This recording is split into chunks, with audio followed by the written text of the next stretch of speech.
Je suis désolée. On pensait que ça n'arriverait qu'aux autres, qu'aux grands perdants de ce système, pas à nous autres privilégiés. Et nous voilà, au même titre que le reste de l'humanité, obligés de mettre notre monde sur pause, d'entrer consommateurs que nous sommes en hibernation forcée. Pour la première fois, on a décidé de ralentir cette course effrénée à la croissance, au nom de la vie. Nous sommes la première génération à vivre les conséquences du réchauffement climatique, et la dernière à pouvoir y faire quelque chose. Je suis désolée. Drôle de destin que celui de cette génération Y. Drôle de sentiment que de se battre pour une guerre qu'on n'a pas nous-mêmes déclarée. C'est vrai. Je suis désolée. On n'y est pour rien. On n'était pas là quand ils ont décidé de couper les arbres pour en faire des billets, de sacrifier la moitié des animaux marins en 40 ans pour quelques points de croissance, d'enfermer la nature dans des parcs et de parquer le vivant dans des eaux. On n'était pas là quand ils ont décidé de trouer la couche d'ozone pour sentir bon nez dessous de bras, quand ils ont vidé les océans pour y mettre du plastique.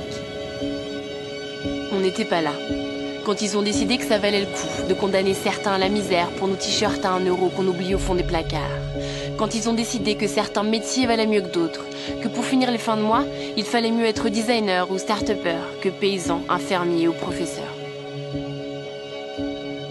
J'aimerais vous dire que ça va aller, qu'on peut continuer à binge-watcher Casa de Papel, popcorn à la main, pendant que nos décideurs s'occupent de faire tout le sale boulot.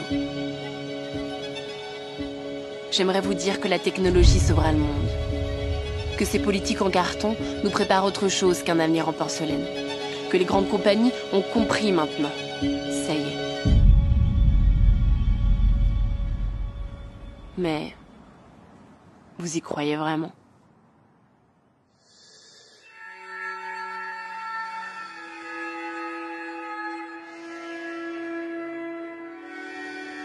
On n'y est pour rien.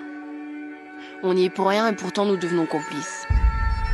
C'est notre faute parce qu'on s'est laissé endormir, doucement, à coups de fake news en intraveineuse. On a pris goût à leur confort. On s'est assoupi, bercé avec du progrès dans nos biberons. On a eu la flemme. L'inaction a le goût de pizza Deliveroo. Pendant qu'on produit, qu'on jette et qu'on recommence. Pendant qu'on like, qu'on share et qu'on stalk. Pendant qu'on swipe à droite pour draguer et qu'on swipe up quand on a assez de followers, il y a les derniers éléphants d'Afrique. Les baleines qui s'étouffent sous le plastique. Il y a les glaciers qui fondent et les forêts qui brûlent. La terre qui se consume à mesure que l'on consomme. Il est temps de débrancher des écrans et de rallumer les cerveaux. Comme à des enfants, on nous a raconté des histoires. On nous a dit qu'on était trop petits, que c'était déjà foutu. Montrons-leur qu'on a grandi. On nous dit à coups de tribunes, de pétitions, de tweets, que le monde d'après ne doit pas être un retour au monde d'avant, à la normale, parce que le normal ne marchait pas. Ce monde d'après, il nous appartient de le construire. Quand est-ce qu'on y va? Qu'on ose envoyer tout balader? Alors oui, il y a les États et leur inaction, les institutions et leur sommet, les multinationales et leurs yeux fermés. Mais aujourd'hui, j'aimerais vous proposer quelque chose. Et si on ne les attendait pas? Il va nous falloir du courage, de l'audace. Tant il va de soi qu'il est plus facile de crier au complot que de mettre les mains dans la terre. Tant il est plus confortable de dire que c'est sa faute, à l'autre, à lui, à eux. Il va falloir qu'on ose se poser la question. De quoi est-ce qu'on sera fier? En tant que génération, je veux dire. Est-ce qu'on sera fier de la 5G pour télécharger nos pornos en une fraction de seconde? De nos cartes du monde à gratter et puiser d'avoir fait le Mexique, fait l'Inde, fait le Costa Rica? Est-ce qu'on sera fier du mascara waterproof ou des lunettes de réalité augmentée quand on devient aveugle à celles qu'on a sous les yeux? Ou est-ce qu'on sera fier d'appartenir à ceux qui ont réussi à dévier l'histoire? Confinés, en quarantaine dans un système malade, pour la première fois, On a appris que ne rien faire, c'était déjà agir. Alors comprenons que notre flemme canna-bol de céréales est une validation sournoise de ce modèle. Ne rien dire, c'est être d'accord. Ne rien faire, c'est ne pas vouloir que ça change. Voilà un pari bien risqué que de remettre notre sort entre les mains d'une poignée de boomers. It's supposed to be 70 degrees today. It's freezing here. We need some global warming. 핵단추가 내 사무실 책상 위에 항상 놓여 있다는 것. This is iPhone X. It is the biggest leap forward since the original iPhone. And to do that, the NSA specifically targets the communications of everyone. It ingests them by default.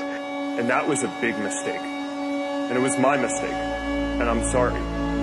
À vous entendre, on devrait plonger dans la guerre civile, on devrait mettre des millions d'emplois en danger, si vous voulez, parce que l'apocalypse nous guette.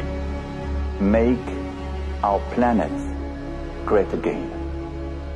Ne les laissons pas, par leur ignorance, par leur inaction, par leur nostalgie destructrice d'un monde qui s'éteint, choisir pour nous. Ils ont déconfiné nos corps, il va falloir déconfiner notre flemme.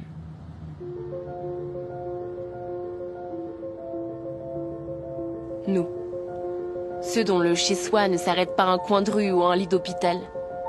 Nous, les privilégiés. On a usé les coutures du canapé. On a fait péter les applis pour des abdos en béton. On a lu des bouquins à rendre vides nos tables de nuit. On a appris à faire du pain et à jouer de la guitare avec des tutos YouTube. On s'est fait des apéros pixelisés. On a enfin appelé nos grands-mères. On a laissé tomber les soutifs. On a appris à coudre des masques. Nous avons été des héros en pyjama. Nous avons sauvé des vies en pantoufles. Mais cette fois, il ne va pas s'agir de rester chez nous. Demain, il va nous falloir être encore plus courageux. Une nouvelle histoire nous attend dehors. Et croyez-moi, il va y avoir du boulot.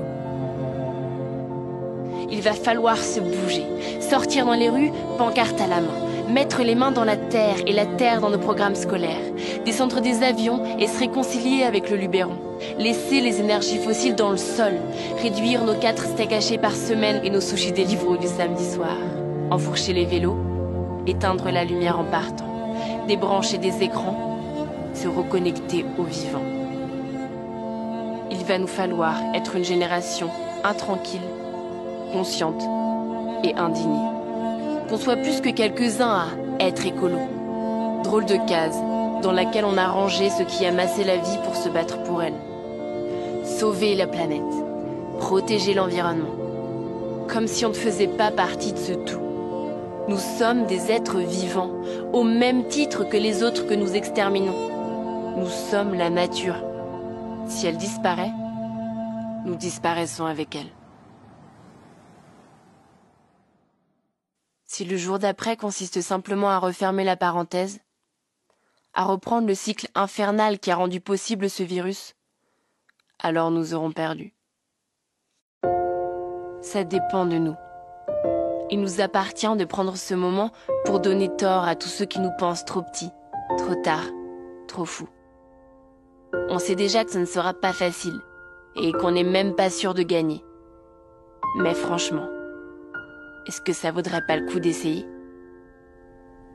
On n'a plus le temps de ne pas y croire. Réveillons-nous.